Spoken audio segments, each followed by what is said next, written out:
the summer sermon series on the book E Squared by Pam Grout. Now everybody has a copy of the book. Did anybody come in? Sometimes people come in after announcements. I have no idea why.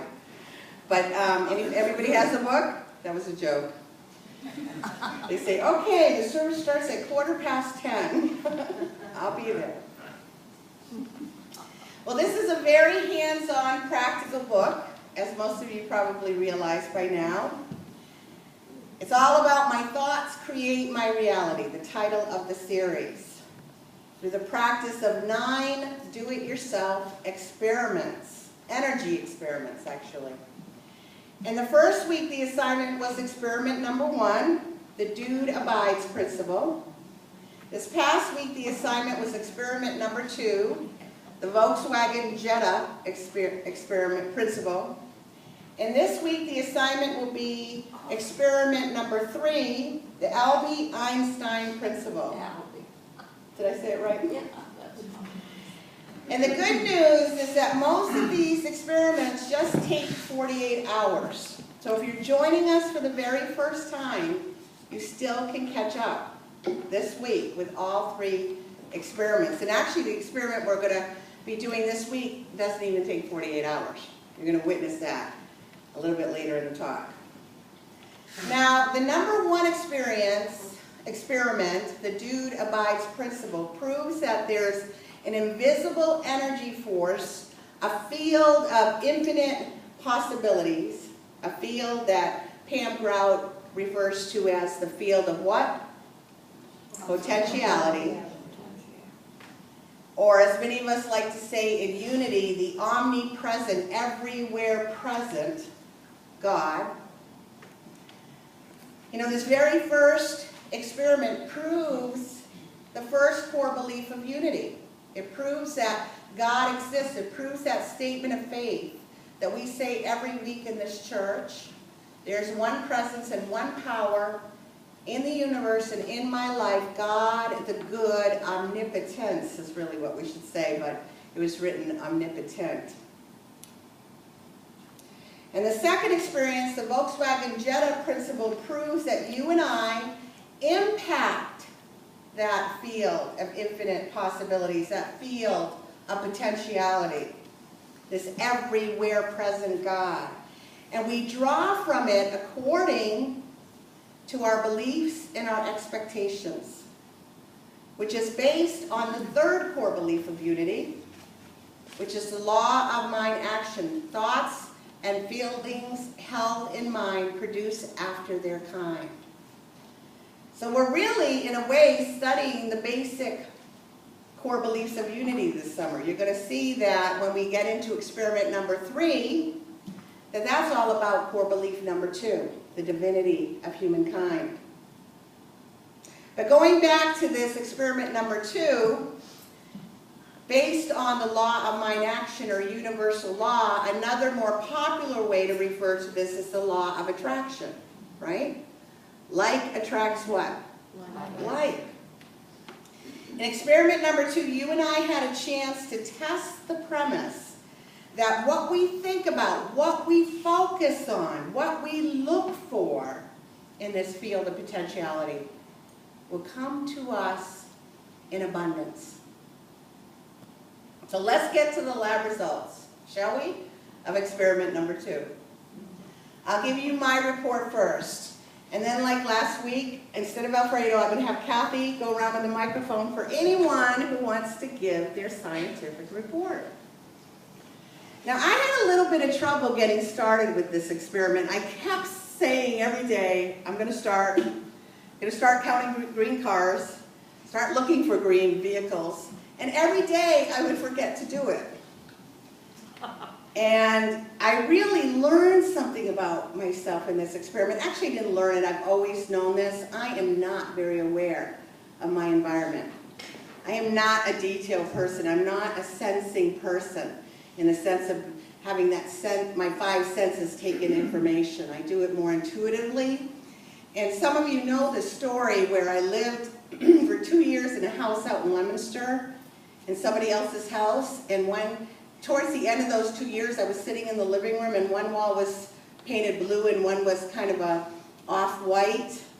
She had a southwestern motif in the house. And I sat there and said, "When did you paint the walls?" And they had been that way for 2 years. So you can imagine how challenging this experiment is for me, because I have to pay attention. You could like change this whole room and I wouldn't notice it really, unless I was looking. Very often I'm not looking. So anyway, I finally buckled down on Friday at 7 a.m. I was like, "You are out of time. You have to start 48 hours. So that day, I had errands to do, and I drove out from Paxton all the way over to Holden, and I'm doing all this stuff in Holden, and all of a sudden I remembered that I had forgot. I said, oh, I have to start looking for green knit cards. So the good news is, in about an hour and a half span, I saw 85 green vehicles. And they were all different shades from, you know, the newest type of green cars are really, these really faint, beautiful, metallic like green, soft green. But I also saw some pretty wild, outrageous, fluorescent green vehicles, probably from the 70s. So it was fun. It was fun. And I've noticed since then that now every time I go out to drive, everybody notices after the experiment, I see green cars everywhere. I'm not counting them anymore though. So in the first 24 hours, I counted 85 cars. In the second 24 hours, I started to look for the yellow butterflies. And this actually was a bit harder. I didn't see 85 yellow butterflies.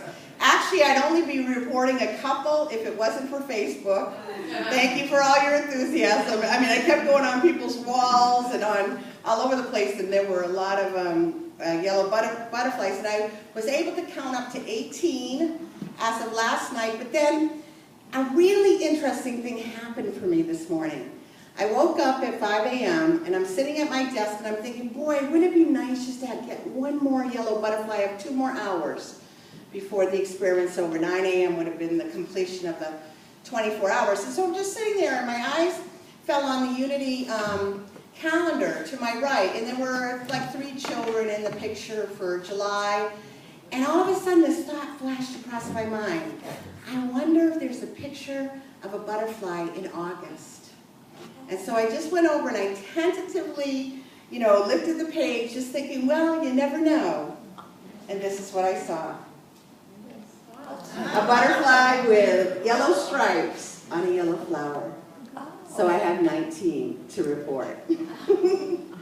So let's get to your lab reports. Get the mic on. You know how to do it? Anybody have any lab reports from the experiment number 2?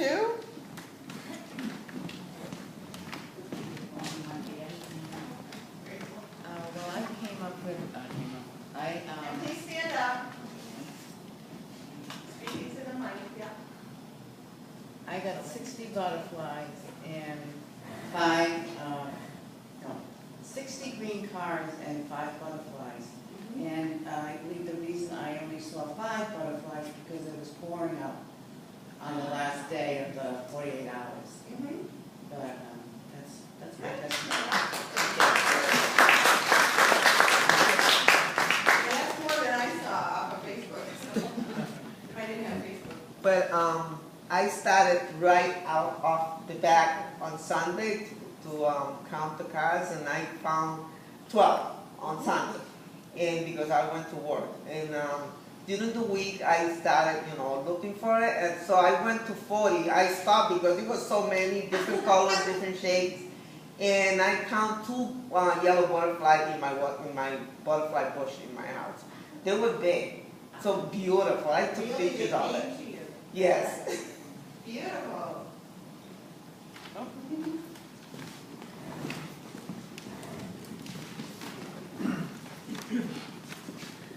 We started right after we left church, and I said to Christopher, there's a little hill, and I said to Christopher, 1, 2, 3, let's start, and 2 cars were counting. And all the kids were very excited, so we were counting. I think we counted just in 10 minutes, 22. Mm-hmm. And then, well, we got up to 50 something, and I said, okay, I get the point. So we got that. What color were you looking for? Green. Green. The color. Okay, everybody green so far, okay. Yes. And then the next morning, I never read in the morning to my son. And I look for a book, butterflies everywhere. Really? Yeah. Wow. So I didn't count them because there were so many, but I said, I get the point, so I'm not gonna count them. All right. And then I went to a pet store. I didn't have to go to the pet store, but I decided to go to the pet store. And I saw all these purple feathers. Oh, wow. Yeah. Yeah, at a pet store. That's a good place to find feathers. Great week. Yay. I did yellow cars, and thought I'm gonna just do yellow cars, and I did 26, and I went on the Mass Pike, and all the trucks on the Mass Pike are yellow. I didn't even think about that, but that was really fun. So then I said, okay, I'll stay with yellow butterflies, and I got one on email, and I saw one on something at work, and I said, okay, I have another 2 hours. I was leaving work, and I said, okay, I want to see one more butterfly. I walked out of my building to my car, which was facing the other way, and all there was a strip of grass. And in front of me flew up a yellow butterfly off the grass and flew away. I said, What a "Oh, blessing." thank God. Oh, I love was it. Unbelievable. I know, asking for that one more, huh? I know. So I tried to keep count, but I'm not good at remembering that. And I was just trying to, I feel like my observations were more of the whole week, not a set 48 hours. And I tend to focus more on the butterflies because I have a personal connection to yellow butterflies. When I was in high school, one of my classmates actually passed away from cancer. And she was in my homeroom, and her locker was right next to mine. And she loved yellow butterflies. So every time I see a yellow butterfly, I say, hi, Caitlin, because I feel like it's her saying hi. So when we did this experiment, I was really touched, and I had actually traveled to Arizona last week, and I was videotaping on my iPad like this, and was like, oh, I'm just going to spend some time with God, and all of a sudden I saw a yellow butterfly. Wow. And I was like, whoa. Hi, Caitlin. And I saw Caitlin a lot this week. I don't know how many times, but it's just always one of those special things that I see it, and it just makes me pause and, just say a quick prayer and say hi to her. So I just wanted to share that with everyone. Thank you. I feel that way with my dad with red cardinals.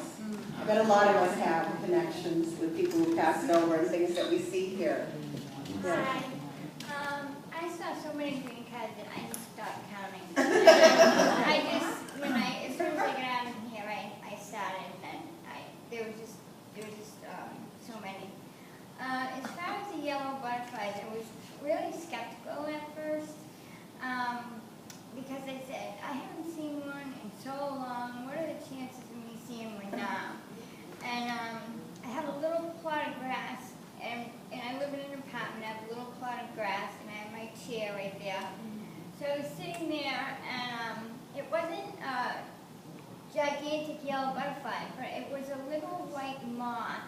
And if you had to really look at it, and he had a little hue of yellow, so like a little tint of yellow. And I thought, well, I'm going to take it. Yeah! That's how. If you have a little bit of belief. Yes, good example. I was looking for green cars, and I saw lots of green cars. And then I started with the yellow butterflies, and I saw a couple because I have a porch with lots of flowers on it, and they like to come to the flowers. The best yellow butterfly I saw was on television. And I was watching the news, and there was a news story about the Lincoln Memorial and how someone had defaced it with these green paint. And so I'm watching it, and at the bottom of the screen, it was, who was filming it, there was this yellow butterfly that flew right across the screen. Wow. And I just thought, I'm sure it was there, It was just amazing. And I felt that was like a message, to me, because sometimes, you can get kind of down about that kind of senseless stuff that just doesn't make any sense. But that yellow butterfly just going by there was affirmation for me that, God's in charge always. Wow, that's powerful. I saw 15 when we left here last Sunday, and then I saw, I think it was 55, and said, I'm not counting these anymore. I still see them though, but I had only gotten 2 butterflies. I was really kind of upset about that. And I went into Price Chopper, and this woman walked by me with this dress that had all butterflies all over it. Oh. And I couldn't go up to her and say, can I count your butterflies? I saw a lot of them. I love that. So God just gave you a whole dress load. Wow. I want to tell one really quick, is that okay? Yes, of course. I just- Take a couple after, we'll take Stacy and Sue, and then we'll. I saw many of these things, but the 3 that I'm going to point out happened all within the first 24 hours. The first one was I found myself at Taproot after church last week, and I didn't know that E2 was from that store, and Theta Lois told me that, but I saw purple feathers there. The next day, I saw a green Saab driving by, and the guy in the green Saab is waving at me, and I'm like, oh, there's the green car. And then, actually, I saw the yellow butterfly many times this week, but I saw it in Petersham the weekend before I came here, before I even read it. And something, I got out of the shower and it came out and I said, so I heard the voice or whatever in my head say, notice the next animal that you see. And it was a yellow butterfly. Wow, and you have a yellow feather in your hair today. Purple feather, yes. Purple feather, that's what I meant. You can see how observant. It kind of goes along with what you've been saying. Yes, I know. But you do try. Hi, I wasn't here last week. I was in Nashville, so I didn't know to count, but and I didn't go to sunset beige bonus, but I counted beige cars, and as soon as I started thinking about them, they were appearing everywhere. When we were in Nashville, my husband bought me a mug. I put this on the page of an owl, and it was purple. I was like, those are feathers. And Oh yeah, that's right. yeah, and just the yellow butterflies. I had a show on in the background, and it was Morgan Freeman through the wormhole, and I'm not watching it at all. And then I look up at the very end, and he sweeps his hand across, and all these yellow butterflies rubbed on the. I'm like, what could that have possibly had to do with anything? But and then yesterday I was doing a scavenger hunt in Boston, and I was with a team, and we had all these things we had to find. Like a police car, and I couldn't see the police car, but I was finding all these yellow butterflies, and I was asking my friends, is that a yellow butterfly? And then I saw some wind chimes that were yellow butterflies, and I stopped to take a picture, and I heard my friend go, what is her deal with yellow butterflies? Wow, you saw a lot. I saw a lot of yellow Yeah, butterflies. that is so cool. Yep. Well, I wanted to do this like a real experiment, and what I did is, when I stand waiting for the bus, I usually count yellow cars just to make the time go by. So as I'm going to look for yellow cars, I usually see maybe 2 to 5 a week. I counted 53 this week. Wow.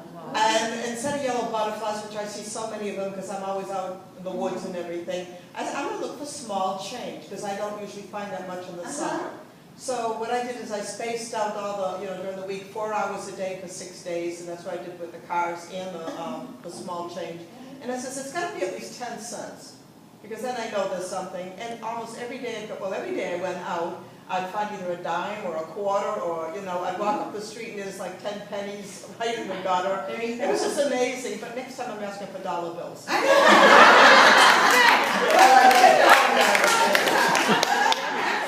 Thank you, everybody. Give yourself a round of applause. I knew you guys would do this experiment. Because there was so much posting about it on Facebook. It was so much fun this week. Well, experiment number 3 is where we're moving into for this week. The Albee Einstein Principle. And you'll find it on pages 53 through 65 in your book. Like I've said every week, take the time to read the chapter in depth. Read about the experiment in depth. It's going to bring such a richer experience to you. Because we're so interactive, I'm not going to be covering it in detail. But you can read it and read it more than once.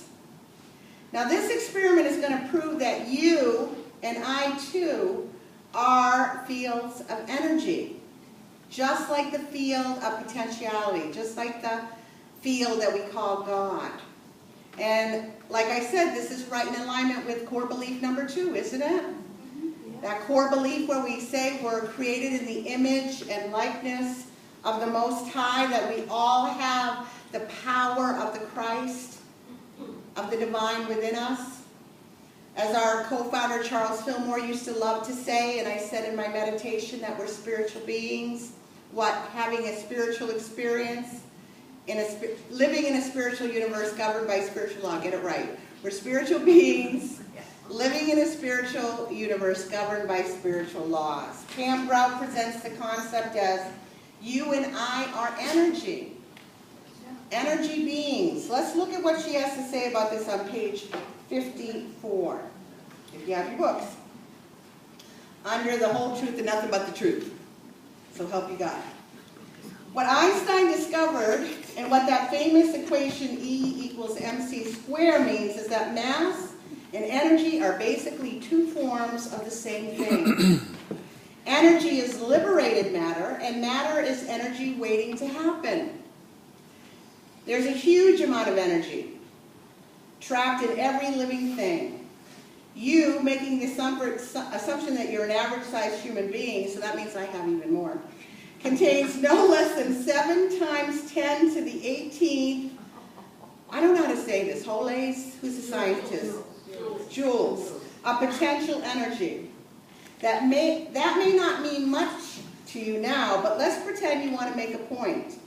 If you were a bit more cunning and knew how to liberate this energy, you could use it to explode yourself with the force of 30 very large hydrogen bombs.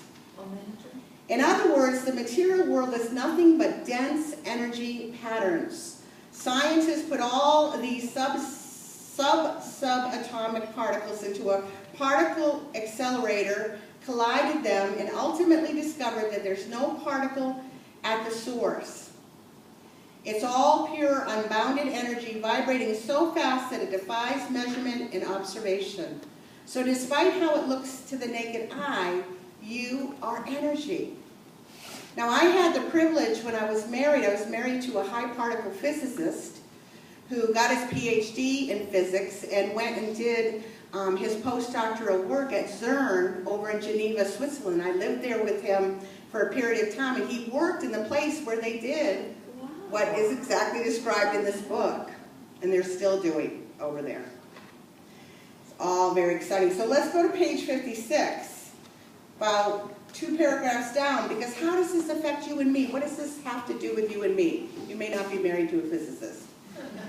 It says, and how you vibrate affects what you pull in from the interlocking, interbalancing, ever-moving energy field in which you swim. You pull out of this field and into your world anything that appears to be vibrating on the same frequency or wavelength. So let's say you're feeling excited, joyful, and grateful. These emotions send out high-frequency vibrations that magnetize more things to be excited, joyful, and grateful about. Anything with the same high frequency will prance on over to your energy field. However, if you're scared, guilt-ridden, and convinced there's a terrorist around every corner, you're sending out low-frequency vibrations that will attract ugly things into your life. We always attract our vibrational match. You are the initiators of the vibrations and therefore the magnets or the cause. Like forces attract.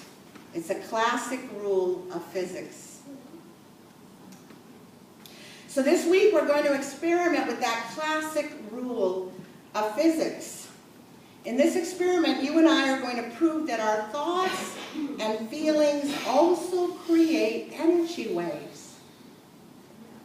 And to do this, each one of us is going to need 2 wire hangers and 1 straw, a straw similar to the type you get at McDonald's, to make our very own energy wands. Now the good news is if anybody wants help with this, because I was like, I gotta make something, I'm not doing this experiment. She describes it in detail in the book, I'm going to show you in a minute. The good news is if anybody wants help with this, right after the service at the picnic table right here in this backyard, Nancy Minto will make your energy wands for you.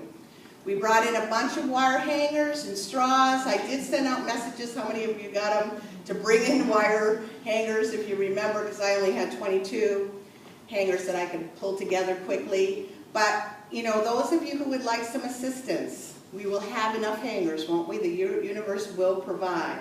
Go out and get it made so you can do this experiment. All right?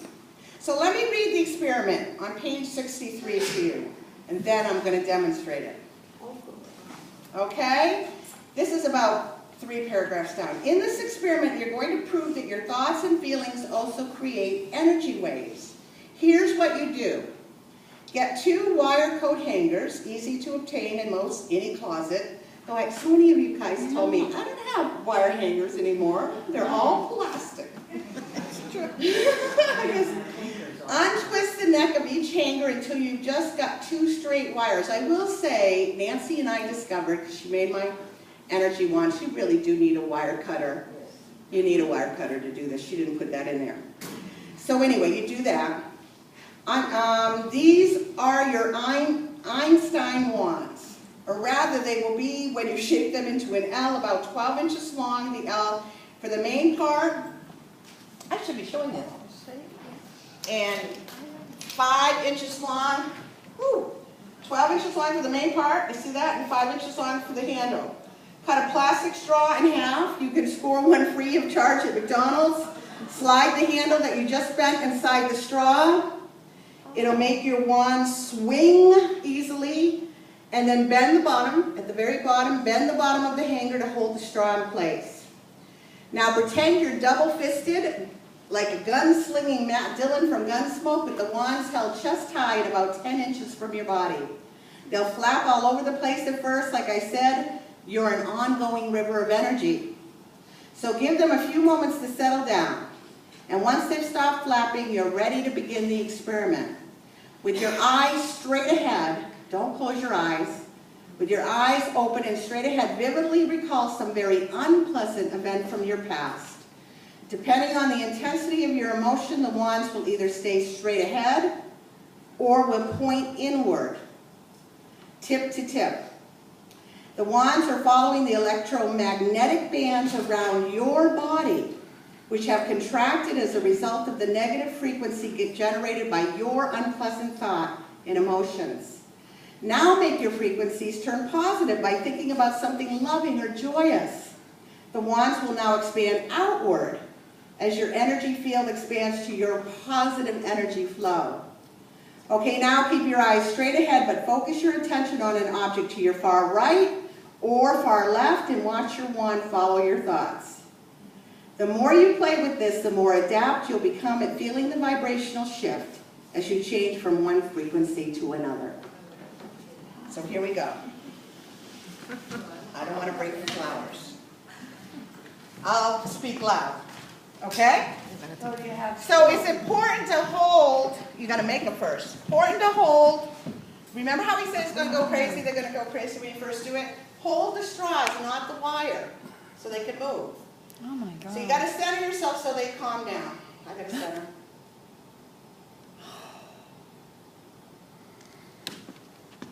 And the first thing I'm going to do is think of something negative.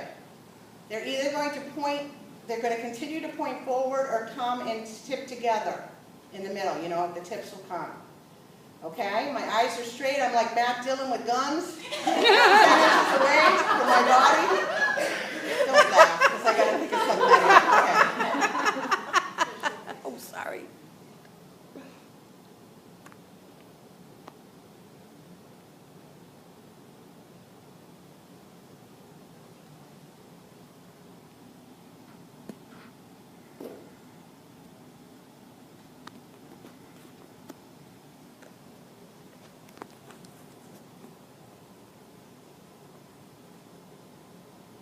Okay?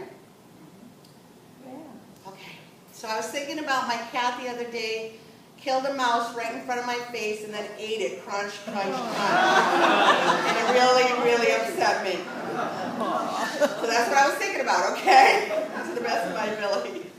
Now I gotta calm down again, and I'm gonna think about something positive, something loving, and they should go out. I gotta let them settle first, okay.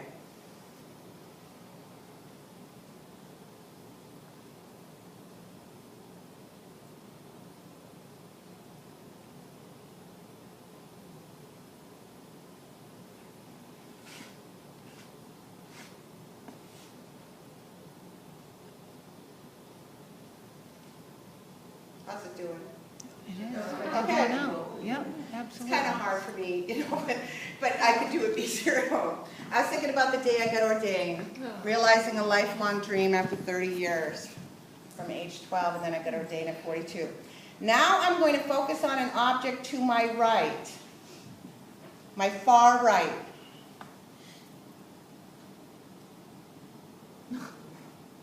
I was thinking about Rachel, okay?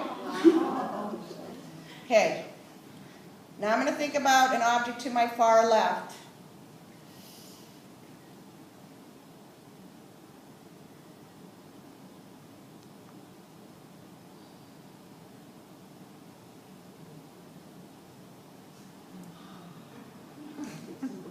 Okay, I was thinking about Pat.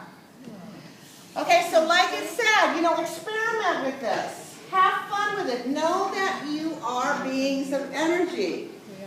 And you conduct just like, you know, the energy conducts through our electrical wires. These are, some of you have dowsing wands already. My mom and dad used to be dowsers and go out and find the water. So if you have those, you can use those. But it's really a lot of fun. Somebody asked me the other day, Jean Marie, who also, you know, has the book and comes and is with my mom. Can you ask any questions? I said, I don't know. I just following Graham Grout's instructions. But you know, you can experiment and see what you can find out with these, you know. Wands. So BJ, you can ask for yes or no. you can ask for yes or no, and if it goes Yeah. no is in and out is yes. That's what I just think. Okay. So Ask it see, and say, have what fun is with my it. no? It might go out. What is my yes? It might go in. All right, all right. Because your body will automatically do that. It knows. So remember, you can get your wands made at the picnic table after the service. So let's stand and join together in singing, I Feel the Spirit.